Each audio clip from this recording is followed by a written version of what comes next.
Continue with LSU senior offensive tackle Austin Deculus. We'll ask Austin to make an opening comment about the season, and then we'll take your questions. Austin, as you head into the 2021 season, just talk about what you're looking forward to in the upcoming season.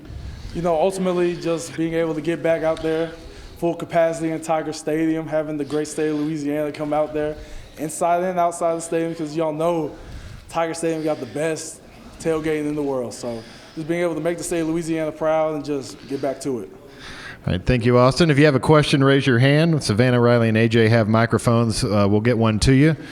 We'll start right down here. We've got a couple down here in the front, so we've got a microphone on the way. So we'll go ahead and start with Ron there on the second row. Ron? Yeah, Austin, Ron Higgins, TigerRagMagazine.com.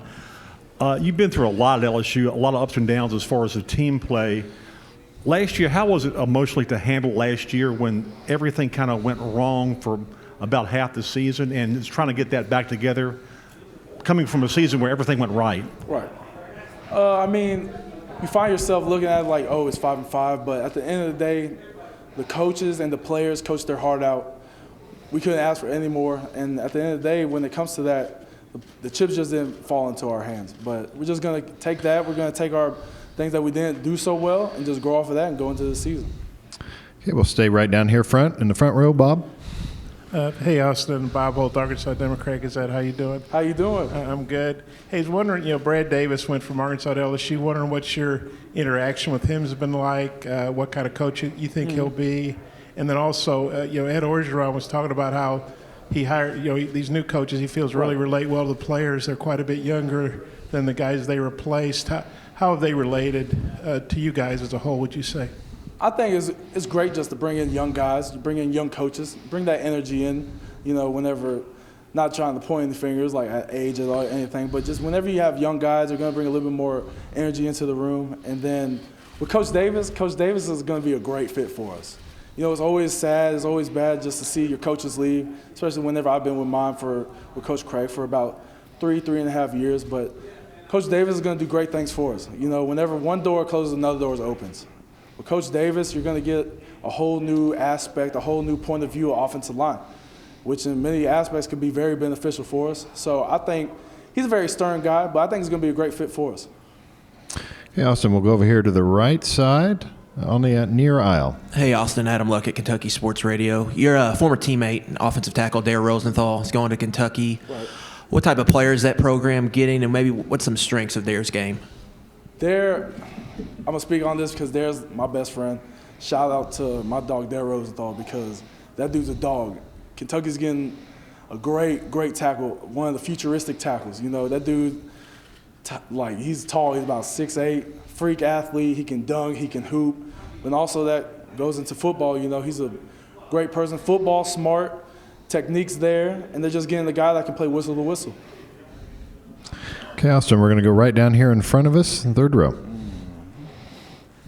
Tom Abraham, 97.7 ESPN. All right, Austin, if Sports Clips comes to you with an NIL deal, would you cut the flow for the deal? So you're saying it's an ultimatum between cutting the flow and getting it. I would have to Sport Clips would probably have to take that up with my girlfriend because she's the main reason why I got it. So they'll probably have to talk out that contract. So. Other questions for Austin? Raise your hand. We'll get a microphone to you. We'll come back up here front. Come up here to Bob in the front row. Hey, Austin, what was it like seeing so many guys opt out last year? I mean, it seemed like you guys were losing players before the season, during the season, late in the season. And then Coach Orgeron credited you with getting the whole offensive line to come back. How'd you do that? With guys opting out, it's all their personal preference, it's all their belief. So I don't knock anybody on their personal belief at all. That's what they do. That's what they feel the safest doing, and that's what their family wanted them to do. So I'm not going to knock that or disagree with anything they got to say. And with the offensive line thing, like I've said before, is just being able just to replicate or just not replicate because come to or just create our own culture in the room like we did that 2019 season and bounce back like we did. And it was just great just to have all those guys come back. And plus, Our starting center, Liam Shanahan from Harvard grad, he's never experienced a full LSU capacity game, so that's one of his main. I know that's one of his main reasons for coming back, but we're looking forward to it. Okay, we'll go over here on the left aisle of the center section. Austin, Drew DeArmond, ESPN 97.7 The Zone Radio in Huntsville, Alabama. Now that Dare's gone, it changes the room. Of course, as you said, he's your best friend. But talk about now what you're going to do at left tackle. How does it change the O-line, and does it change the expectations at all in your mind? When it comes to offensive line, that position has always been that position to where everybody's going to be able to jump in. You know, so we're going to have people being able to like Coach O says, next man up, being able to take the ground running. And we have so many guys that are dependable in that situation. You know, everybody's ready. The coaches coach us to be ready at any point in time. And you have all those guys like Anthony Bradford, Cam Wire, Marcus Dumerville, Garrett Dellinger, all those young tackles too that just came in. And you're going to have everyone stepping up and just pushing each other just to create a better room. So. All right, we'll go down here to our front left. Tom?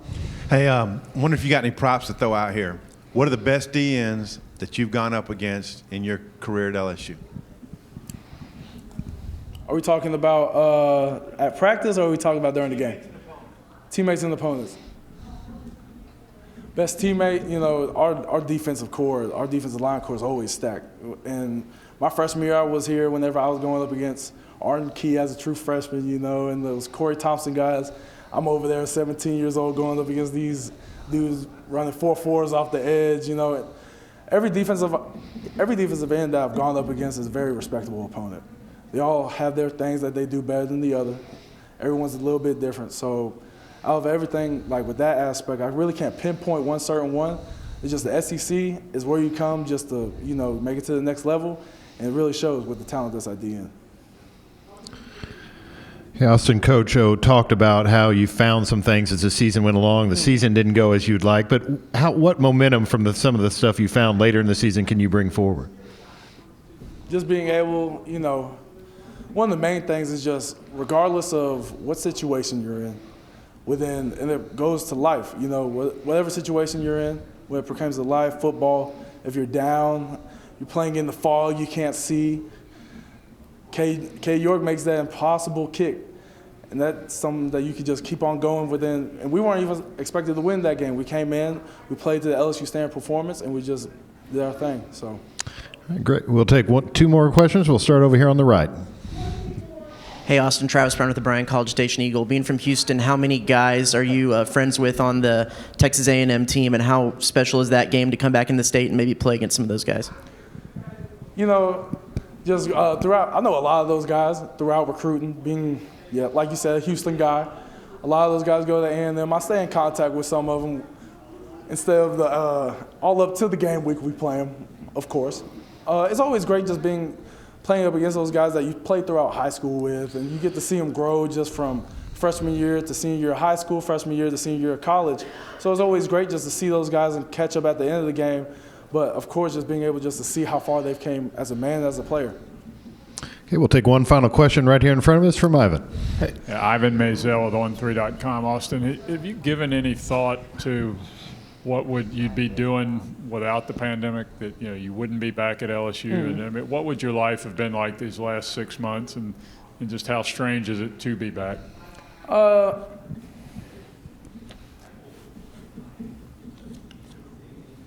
My personal outlook on that, personal point of view on that is I'm looking at it as more as a blessing, because it gives me another opportunity to come play for LSU, the school I've been dreaming about playing for since I was little. So I really take it as a blessing that I get to come here one more time, play another season for them, and I get to make the most of it. All right, Austin, thank you for your time. Best of luck this season. All right, y'all have a good one.